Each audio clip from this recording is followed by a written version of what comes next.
دل نے کہا مجاہد ملت کو ڈھونڈیے، سبحان اللہ سبحان اللہ۔ دل نے کہا مجاہد ملت کو ڈھونڈیے، لے کر چراغ شاہ ولایت کو ڈھونڈیے۔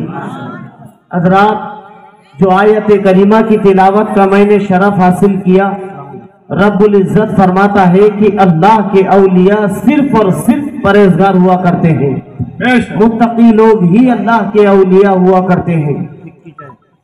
آج کل ڈھونگیوں کو بھی لوگوں نے ولی بنا لیا ہے، اللہ خیر کرے، لیکن حقیقت یہ ہے کہ جو تقوی کا دھنی ہوتا ہے وہ اللہ کا ولی ہوتا ہے۔ خود قرآن کا فرمان ہے الذین آمنوا وکانوا یتقون، کہ یہ ایمان والے بھی ہیں اور تقوی والے بھی ہیں۔ چونکہ اس فقیر قادری سے کہا گیا کہ حضور مجاہد ملت رضی اللہ تعالی عنہ کی حیات پاک پر آپ بیان کریں۔ سبحان، ہماری زبان اس لائق نہیں اور ہم اس لائق نہیں کہ کما حق ہو حضرت کا بیان کر سکے، حضرت کی سوانح حیات بیان کر سکے یا ان کے فضائل و مناقب بیان کر سکے، مگر ہاں الحمدللہ حضور تاج الشریعہ کے صدقے میں اس لائق ضرور ہے کہ کچھ نہ کچھ فیض حضور مجاہد ملت حاصل کر لے۔ حضور مجاہد ملت رضی اللہ تعالی عنہ، لوگ سمجھتے ہیں کہ ایک عالم کا نام مجاہد ملت ہے، کچھ لوگ سمجھتے ہیں کہ ایک مفتی کا نام مجاہد ملت ہے، کچھ لوگ سمجھتے ہیں کہ ایک عام آدمی کا نام مجاہد ملت ہے۔ معاذ اللہ، یہ حقیقت نہیں، حقیقت یہ ہے کہ غوث اعظم کے نائب کا نام مجاہد ملت ہے، اعلیٰ حضرت کی عطا کا نام مجاہد ملت ہے۔ تاریخ اٹھا کر دیکھ لو، جس وقت میرے امام اہل سنت اعلیٰ حضرت فاضل بریلوی رضی اللہ تعالی عنہ کا وصال مبارک ہوا، حضور حجت الاسلام علامہ حامد رضا جو حضور تاج الشریعہ کے دادا جان ہیں اور حضور اعلیٰ حضرت کے بڑے شہزادے ہیں، بڑے پریشانی کے عالم میں غمگین رہا کرتے تھے۔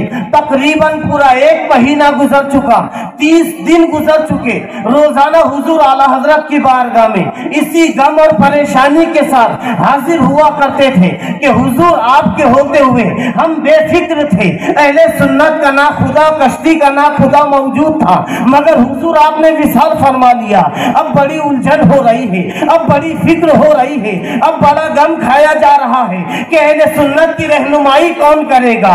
اسی کشمکش کے عالم میں 30ویں دن حضور حجت الاسلام جب اپنے والد گرامی اعلیٰ حضرت سرکار کی بارگاہ میں حاضر ہوئے اور مراقب ہوئے، مراقبہ فرمایا تو کیا دیکھتے ہیں کہ امام اہل سنت سامنے جلوہ افروز ہیں۔ فرماتے ہیں حامد رضا، غمگین ہونے کی ضرورت نہیں، پریشان ہونے کی ضرورت نہیں، وہ دیکھو ایک نوجوان چلا آ رہا ہے، اس کی طرف دیکھو۔ حضور حجت الاسلام نے جب دیکھا تو یقینی بات تھی، ایک نورانی چہرے والا نوجوان سیدھے سادے لباس میں، 2 بلی ٹوپی پہنے، اوپر سادہ لباس تھا، اندر تہبند باندھے ہوئے چلا آ رہا ہے۔ اس نورانی چہرے والے کو اعلیٰ حضرت نے دکھا کے فرمایا جانتے ہو یہ کون ہے؟ عرض کی حضور میں نہیں جانتا۔ فرمایا یہ حبیب الرحمان ہے جو اڑیسہ کا رہنے والا ہے اور اڑیسہ کا زمیندار ہے، اڑیسہ کا رئیس ہے، بہت بڑا مالدار ہے، لاکھوں روپے کی زمینداری وصول کرتا ہے۔ اب بے فکر ہو جاؤ، اہل سنت کی کشتی کا ناخدا تمہیں عطا کر دیا گیا ہے، اب فکر کرنے کی ضرورت نہیں۔ اسی لیے ہم کہتے ہیں عطائے اعلیٰ حضرت کا نام مجاہد ملت ہے۔ سبحان اللہ۔ دنیا نے دیکھا یہی مرد مجاہد، حضرت کی ولادت پاک سے پہلے کی بات ہے کہ حضور مجاہد ملت کے دادا جان جد اعلیٰ مولانا صادق رحمت اللہ تعالی علیہ بڑے درجے کے ولی کامل گزرے ہیں۔ وہ اپنے مرشد گرامی مخدوم بہار شہباز بھاگلپوری رحمت اللہ تعالی علیہ کی بارگاہ میں حاضر ہوئے، شرف بیعت سے مشرف ہوئے اور حضرت کی خدمت میں تقریباً 12 سال رہ کر حضرت کی خدمت سے فیوز و برکات حاصل کرتے رہے، علوم ظاہر علوم باطن سے بہرور ہوئے، آراستہ پیراستہ ہوئے۔ پھر بعد میں مخدوم بہار نے خلافت عطا فرما دی اور فرمایا کہ مولانا صادق صاحب جو کچھ ہمارے پاس تھا ہم نے سب تمہیں عطا کر دیا، اب ہم تمہیں اڑیسہ کا قاضی القضات مقرر کرتے ہیں، اڑیسہ چلے جاؤ اور دین متین کی سچی خدمات انجام دو، درس و تدریس دو، مخلوق کو اللہ کی طرف بلاؤ، اللہ کے دین کی طرف بلاؤ۔ حضرت مولانا صادق رحمت اللہ تعالی علیہ جو حضور مجاہد ملت کے دادا جان ہیں، اڑیسہ تشریف لائے۔ حضرت کی کرامت یہ ہے اور ان کی پرہیزگاری کا عالم یہ تھا کہ ان کی خانقاہ میں ایک دو نہیں ہر وقت ہزاروں کا ہجوم رہا کرتا تھا۔ ایسے بافیض بزرگ تھے حضور مجاہد ملت کے دادا جان۔ جب ان کا وصال مبارک ہوا، حضور مجاہد ملت کی والدہ محترمہ نے اپنے والد گرامی یعنی حضور مجاہد ملت کے نانا سے عرض کی کہ ابا حضور جو مولانا صادق رحمت اللہ تعالی علیہ جو ہیں ان کی بارگاہ میں آپ تشریف لے جائیں اور دعا کریں کہ اللہ مجھے فرزند صالح عطا فرمائے، نیک بیٹا عطا فرمائے۔ حضور مجاہد ملت کے نانا جان جب علامہ شیخ صادق رحمت اللہ تعالی علیہ کی مزار پر حاضر ہوئے، سلام عرض کی اور دعا کرنے کے بعد جب واپس تشریف لائے، رات کو سوتے ہیں ادھر نصیب بیدار ہوتا ہے۔ علامہ صادق رحمت اللہ تعالی علیہ جو حضور مجاہد ملت کے دادا جان ہیں خواب میں تشریف لاتے ہیں اور فرماتے ہیں کہ اپنی بیٹی کو بشارت دے دو کہ اب جو تمہیں اللہ اولاد عطا فرمائے گا وہ معمولی اولاد نہیں بلکہ وقت کا ولی یہ کامل ہوگا، غوث اعظم کا سچا غلام ہوگا اور وہ اپنی زندگی میں حق کے نعرے کو ایسے بلند کرے گا کہ باطل کے پر کھچے اڑا کے رکھ دے گا، باطل کو جڑ سے اکھاڑ دے گا، باطل کے آگے گھبرانے والا نہیں ہوگا بلکہ ڈٹ کر مقابلہ کرنے والا مجاہد ملت ہوگا۔ سبحان اللہ سبحان اللہ۔ حضور مجاہد ملت کی حیات پاک کو جتنا بیان کیا جائے اتنا ایمان تازہ ہوتا ہے۔ یہی مرد مجاہد حج بیت اللہ کے لیے پہنچا، وہاں بھی خبیث امام کے پیچھے نماز ادا نہیں فرمائی، جمعہ بھی الگ ادا فرمایا، 5 وقت نمازیں بھی الگ ادا فرمائی۔ یہ آج کل کے اپنے آپ کو سنی کہنے والے پیل پیلے جیسے حضرت فرما رہے تھے، پیل پیلے ڈنگے پکے ہوئے سڑیلے ڈنگے کیا کہتے ہیں کہ ارے اتنی مقدس زمین پر جا کر جماعت سے نماز نہ پڑھی جائے تو فائدہ ہی کیا؟ لا حول ولا قوت الا باللہ۔ زمین مقدس ہے، اس میں کوئی شک نہیں، کوئی مومن شک کر ہی نہیں سکتا۔ ارے میرے امام فرماتے ہیں حرم کی زمین اور قدم رکھ کے چلنا ارے سر کا موقع ہے، زمین مقدس ہے اس میں کوئی شک نہیں، مگر فی الحال جو امام ہے وہ پنوتی ہے، اس میں بھی کوئی شک نہیں، وہ کافر ہے۔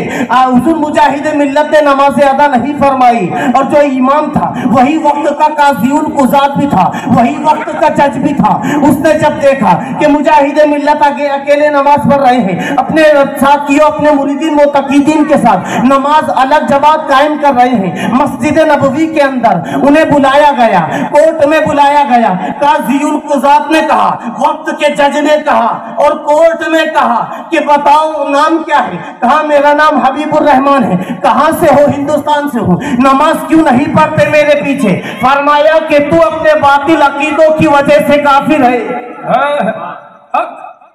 ایسی ڈیرنگ سوائے مجاہد ملت کے کسی کے اندر نہیں ہو سکتی۔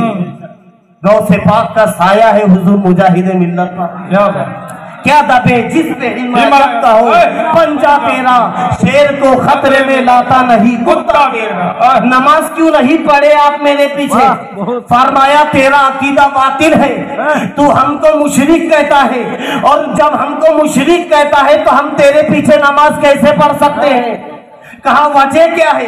کہا وجہ یہ ہے کہ تم وسیلے کو شرک کہتے ہو، اللہ والوں سے مدد مانگنے کو شرک کہتے ہو، اور ہمارا عقیدہ ہے کہ ہم اللہ والوں سے مدد مانگنے کو جائز کہتے ہیں۔ بہت لمبی طویل گفتگو چلی، اس کے لیے کافی وقت درکار ہے، جو ظاہر سے موٹی موٹی باتیں ہیں وہ بتاتا عرض کرتا چلو۔ قاضی القضات نے پھر سوال کیا کہ ہمارے پیچھے نماز نہ پڑھنے کی وسیلے کے علاوہ اور کون سی وجہ ہے؟ کہا تم ہمیں مشرک کہتے ہو۔ اور علامہ شامی اور دوسرے فقہا نے فرمایا جس کے قول کی وجہ سے تمام مسلمانوں پر کفر کا حکم آئے تو ایسا قول خود کفر ہے اور کہنے والا بھی کافر ہے۔ حضور مجاہد ملت نے فقہاء کرام کے اقوال کی روشنی میں فرمایا تو بھی کافر ہے، تیرا قول بھی کفر والا ہے، لہٰذا ایک مومن کی نماز کافر کے پیچھے نہیں ہو سکتی۔ میاں پیچھے بک بک کرنا سب کو آتا ہے، ظالم کی نظروں میں نظریں ملا کر حق بات بولنا ہر ایک کے بس کی بات نہیں۔ بڑے بڑے رستموں کے پیتے پانی ہو جاتے ہیں مگر حق بات وہی بولتے ہیں جن کے لیے میرے آقا فرماتے ہیں افضل الجہادی کلمت حق عند سلطان جائر، ظالم بادشاہ کے آنکھوں میں آنکھیں ڈال کر حق بات بولنا یہ سب سے بڑا جہاد ہے۔ حق تلوار لے کر کے جہاد کرنا تو آسان ہے لیکن ظالم کی نگاہ میں آنکھیں ڈال کر آنکھوں سے آنکھیں ملا کر بلا خوف کے حق بات بیان کر دینا اس سے بڑا کوئی جہاد نہیں ہے۔ سبحان اللہ سبحان اللہ۔ اسی لیے ہم ہمارے آقا کو مجاہد ملت کہتے ہیں۔ سرکار مجاہد ملت کو واپس کر دیا گیا، حج کرنے نہیں دیا گیا۔ حضور مجاہد ملت پریشانی کے عالم میں بغداد شریف روانہ ہوئے۔ بغداد شریف میں تقریباً 1 ہفتہ رہے یا 15 دن کی مدت بغداد شریف میں گزاری۔ غوث پاک کی بارگاہ میں اپنا حال دل بیان کر دیا۔ ادھر غوث پاک نے حضرت ٹوپی والے بابا رحمت اللہ تعالی علیہ جو حضور مجاہد ملت ان کا بہت احترام فرمایا کرتے تھے، ان کے بڑے گہرے تعلقات تھے، ان کو بشارت عطا فرمائی کہ کل حبیب الرحمان کا ویزا تیار ہونا چاہیے۔ سرکار بغداد کا حکم ملنا تھا کہ دوسرے دن ویزا بھی تیار ہو گیا۔ پھر بشارت حضور مجاہد ملت کو ملی تشریف لے جائیے حج کے لیے، آپ کے راستے کے کانٹے صاف کر دیے گئے، ویزا بھی مل گیا۔ جس حکومت نے واپس بھیجا تھا وہی حکومت نے دوبارہ ویزا بھی دیا۔ حضور مجاہد ملت دوبارہ حج کے لیے تشریف لے گئے، حج بیت اللہ کے ارکان ادا کیے اور ارکان ادا کرنے کے بعد مدینہ شریف میں جب پہنچے روضہ رسول کو دیکھ کر مواجہ اقدس پہ جب نگاہ پڑی تو عاشق زار سے رہا نہ گیا، آنکھوں سے آنسو ڈھلک پڑے۔ بس اسی جذب اور کرب کے عالم میں حضور مجاہد ملت کی آنکھوں سے آنسو جاری ہی تھے کہ رسول اللہ کا دریائے کرم جوش میں آیا، سچے عاشق کو اپنا سر کی آنکھوں سے دیدار کرا دیا۔ سبحان اللہ سبحان اللہ۔ کندھے پہ ہاتھ رکھ کر فرمایا حبیب الرحمان روتے کیوں ہو؟ ظالموں نے بھیج دیا تو کیا ہوا، ہم نے بلا بھی تو لیا اور جسے ہم بلانا چاہے کوئی نہیں روک سکتا۔ حق ہے حق ہے۔ پل پلا پن چھوڑ دو، مجاہد ملت کے نقشے قدم پر چلنے لگو، رب کعبہ کی قسم رسول اللہ تمہیں بھی نواز دے گی۔ بے شک حقیقت ظاہر میں نہیں تو خواب میں ضرور بشارت عطا فرما دیں گے، خواب میں ضرور زیارت سے مشرف فرما دیں گے، لیکن ویسا ایمان تو ہو آج بھی ہو جو ابراہیم سے ایمان پیدا آگ کر سکتی ہے انداز گلستاں پیدا۔ حضور مجاہد ملت جب کیندرا پاڑا ایک علاقے کا نام ہے وہاں پہنچے، جامع مسجد میں حوض بنانے کا مسئلہ تھا۔ حضور مجاہد ملت کی موجودگی میں تمام علماء فقہاء شہر نے عرض کی حضور آپ ہی زمین کا ناپ تول کروا دیجئے، شریعت کے مطابق حوض بن کر تیار کرا دیا جائے گا۔ حضور مجاہد ملت نے اپنے سامنے انجینئر وغیرہ کو حکم دے کر کے ناپ تول زمین کا ناپ تول کروا دیا کہ اتنی جگہ میں 10 دہ حوض تعمیر کیا جائے۔ حوض تعمیر بھی ہو گیا، کئی مہینے اس حوض کے پانی سے لوگوں نے وضو کر کے نمازیں بھی ادا کی۔ بہت عرصے کے بعد حضور مجاہد ملت کا پھر اسی شہر میں آنا ہوا، لیکن اتفاق یہ ہے کہ جامع مسجد میں حضرت کو جامع مسجد کے قریب نہیں بلکہ دور ٹھہرایا گیا، اور جب حضور مجاہد ملت کو وضو اور غسل کے لیے جو پانی پیش کیا گیا تو وہی حوض کا پانی تھا جو حضور مجاہد ملت نے ان کی نگرانی میں حوض کھدوایا گیا تھا، اسی حوض کا پانی تھا۔ حضور مجاہد ملت نے جیسے ہی پانی کو ہاتھ میں لیا فرمایا پانی کہاں سے لائے ہو؟ عرض کی حضور یہ اسی حوض کا پانی ہے جس کو ناک تول کر آپ نے کھدوایا تھا، اسی حوض دردہ کا پانی ہے۔ حضور مجاہد ملت نے فرمایا کہ یہ اس حوض کا پانی نہیں، یہ چھوٹے حوض کا پانی ہے۔ آج دنیا کی بڑی سے بڑی مشین انسان کی باڈی کو چھان مارتی ہے، اس کے خون کو دیکھتی ہے، جگر کلیجے کو دیکھتی ہے، باریک نسوں کو دیکھتی ہے، نسوں میں خون دوڑ رہا ہے یا نہیں یہ بھی دیکھ لیتی ہے، مگر یہ نہیں دیکھ سکتی کہ پانی ہے تو کس حوض کا ہے۔ یہ بتا سکتی ہے کہ بورنگ کا ہے، یہ بتا سکتی ہے کہ کنویں کا ہے، یہ بتا سکتی ہے کہ نل کا ہے، مگر یہ نہیں بتا سکتی کہ چھوٹے حوض کا ہے یا بڑے حوض کا ہے۔ حضور مجاہد ملت نے اپنے ہاتھ میں لیتے ہی فرما دیا یہ پانی وہ نہیں ہو سکتا، یہ چھوٹے حوض کا پانی ہے۔ لوگوں نے عرض کی حضور بلا یقین مانے یہ وہی حوض ہے۔ حضور مجاہد ملت جب تشریف لے گئے، حوض کو دوبارہ جب ناپا گیا تو اس کی مقدار چھوٹی تھی۔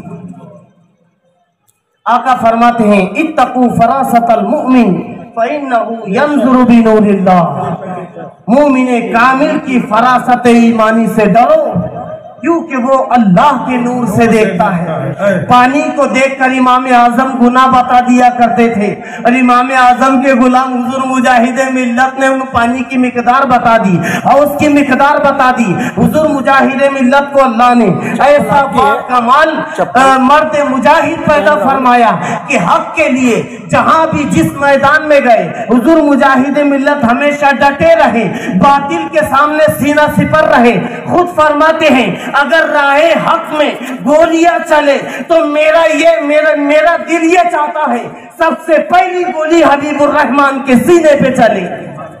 یہ حق کا جذبہ ہر ایک کو نہیں ملتا۔ یہ پل پلے ڈنگے کیا کریں گے؟ کبھی فیض پور میں اجتماع ہو خبیثوں کا تو وہاں بھی چلے گئے کچھ نالائق مکار کہیں کے، اور پلس یہ بھی کہنے لگے کہ دعا بڑی اچھی ہو رہی تھی، لا حول ولا قوت الا باللہ العلی العظیم۔ یہ پل پلے ایمان کے ڈنگے یہ کیا کر سکتے ہیں؟ حضور مجاہد ملت کے جیسا جذبہ قائم کیجئے، ان کے نقش قدم پر چلنے کی کوشش کیجئے، آپ غلام نہیں دنیا کے امام بنا دیے جائیں گے۔ حضور مجاہد ملت کی وہ ذات ہے، حضور مجاہد ملت کو اللہ نے ایسا با کرامت بنایا ہے کہ حضرت علامہ عبدالحلیم رضوی ناگپوری رحمت اللہ فرماتے ہیں کہ میرے استاذ گرامی مولانا عبدالرشید صاحب نے فرمایا ہے دوران درس جب حضور مجاہد ملت کا ذکر چھڑا تو فرمایا ہم سے واقعہ بیان کیا کہ جامعہ عربیہ سلطان پور میں جب وہ مولانا عبدالرشید صاحب زیر تعلیم تھے، تعلیم حاصل کر رہے تھے، تو وہ اپنے دور طالب علمی کی بات بتاتے ہیں کہ حضور مجاہد ملت کا اسی جامعہ عربیہ میں آنا ہوا، تشریف لانا ہوا، ہم حضور مجاہد ملت کی خدمت میں مشغول رہے۔ جب رات میں حضرت اپنے حجرے میں آرام فرما رہے تھے، وہ مولانا عبدالرشید صاحب فرماتے ہیں کہ میں جب آدھی رات سے زیادہ وقت گزر گیا، جب میں آخر رات میں اٹھا تو میں نے دیکھا کہ حضور مجاہد ملت کے حجرہ شریفہ کا دروازہ تھوڑا کھلا ہوا ہے۔ جب میں نے اندر جھانکا تو کیا دیکھا کہ حضور مجاہد ملت کے جسم کا ایک ایک عضو جدا جدا ہے، اور جسم کے ہر عضو سے اللہ اللہ کی صدائیں بلند ہو رہی ہے۔ سبحان اللہ سبحان اللہ۔ اللہ نے حضور مجاہد ملت کے بڑے درجات بلند فرمائے، اللہ ہمیں ان کے سچے غلاموں میں قبول فرمائے۔ آمین آمین۔ یہ دوگلا پن چھوڑ دو، پلپلا پن چھوڑ دو، حضور مجاہد ملت کے دامن کرم سے لپٹ جاؤ اور یہ کہو میں مجرم ہوا کا مجھے ساتھ لے لو، کہ رستے میں ہے جا بجا تھانے والے، پھر جو کرم ہوگا اس کی کوئی حد نہیں ہوتی ہے، کیونکہ جو عاشق رسول ہوتا ہے وہ غلام نہیں بلکہ دنیا کا امام ہوتا ہے۔ یہی حضور مجاہد ملت جب بھاگلپور تشریف لے جا رہے تھے، گونڈا سے بھاگلپور تشریف لے جا رہے تھے ٹرین کے ذریعے، بلرام پور سے آگے ایک اسٹیشن پہ جب ٹرین رکی تو اس وقت وہ وقت جو تھا وہ عصر کی نماز کا وقت تھا۔ حضور مجاہد ملت ٹرین سے باہر تشریف لائے، خادموں نے عرض کی حضور کہاں کا ارادہ ہے؟ فرمایا کہ نماز عصر ادا کرنی ہے۔ سبحان اللہ سبحان اللہ۔ ہم حضور مجاہد ملت کی محبت کا دم تو بھرتے ہیں لیکن مسجدیں ویران ہیں، معاذ اللہ رب العالمین۔ ہماری مسجدیں سنی ہیں، ہماری مسجدیں سنی ہے، مسجد مرثیہ خواہ ہے کہ نمازی نہ رہے، صرف سنیت کا دعویٰ ہے، لیکن سرکار مجاہد ملت کا دم بھرنے والے کبھی آپ کی حیات پاک کا مطالعہ تو کر لیا ہوتا۔ سرکار مجاہد ملت اسٹیشن پہ تشریف لے آئے، اپنے مریدین خادمین متوسلین کے ساتھ تشریف لائے، نماز عصر ادا کرنے کے ارادے سے ادھر ہارن بجا، گاڑی چلنے لگی، لوگوں نے کہا کہ حضور گاڑی آگے دھکنے والی ہے، ہماری گاڑی چھوٹ جائے گی۔ حضور مجاہد ملت نے فرمایا گاڑی جاتی ہے تو چلی جائے، نماز نہ جائے، گاڑی چھوٹتی ہے تو چھوٹ جائے، یہ گئی تو کوئی دوسری آئے گی، دوسری پکڑ لیں گے، مگر نماز گئی تو دوبارہ نہیں ملے گی، نماز دوبارہ نہیں ملے گی، لہٰذا ہمیں پہلے نماز ادا کرنی ہے۔ اس کے بعد فرماتے ہیں، راوی فرماتے ہیں کہ ٹرین آگے تو بڑھی، ادھر حضور مجاہد ملت نے تکبیر تحریمہ کہہ کے نماز کی نیت باندھ لی اور نماز میں مشغول ہو گئے۔ نماز اطمینان کے ساتھ ادا فرمائی، سنن و نوافل کے ساتھ ادا فرمائی اور طویل دعا بھی فرمائی۔ ٹرین اسٹیشن سے باہر ہوتے ہی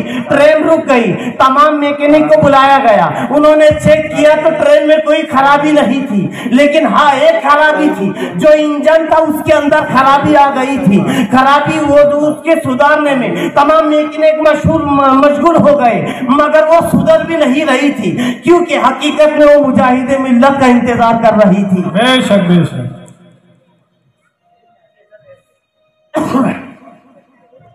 حضور مجاہد ملت نماز ادا فرمانے کے بعد جب اس ٹرین میں جیسے ہی سوار ہوئے تو وہ خود بخود چلنے لگی۔ تو یہ اللہ والے دنیا کے پیچھے نہیں، دنیا کو اپنے پیچھے چلایا کرتے ہیں، دنیا ان کے پیچھے چلتی ہے، یہ دنیا کے پیچھے نہیں۔ بمبئی میں ایک اہل خبیث کا بڑا گرو گھنٹال تھا، اس کو بڑی چربی چڑھی تھی۔ حضور مجاہد ملت کو چربی پگھالنے کا طریقہ بھی معلوم تھا، بڑی چربی چڑھی تھی، علم پر بڑا ناز تھا، کیونکہ وہ بڑا شیطان تھا، ابلیس تھا، اہل خبیث کا بڑا ابلیس تھا، ڈینگے مارا کرتا تھا۔ سرکار مجاہد ملت کی غیرت ایمانی نے گوارا نہ کیا، دھڑلے سے تشریف لے گئے، فرمایا ظالم میں تیرے ساتھ مناظرہ کروں گا، دم ہے تو مناظرہ کرنے کے لیے تیار ہو جا۔ حبیب الرحمان اکیلا تجھ سے مناظرہ کرنے کے لیے تیار ہے۔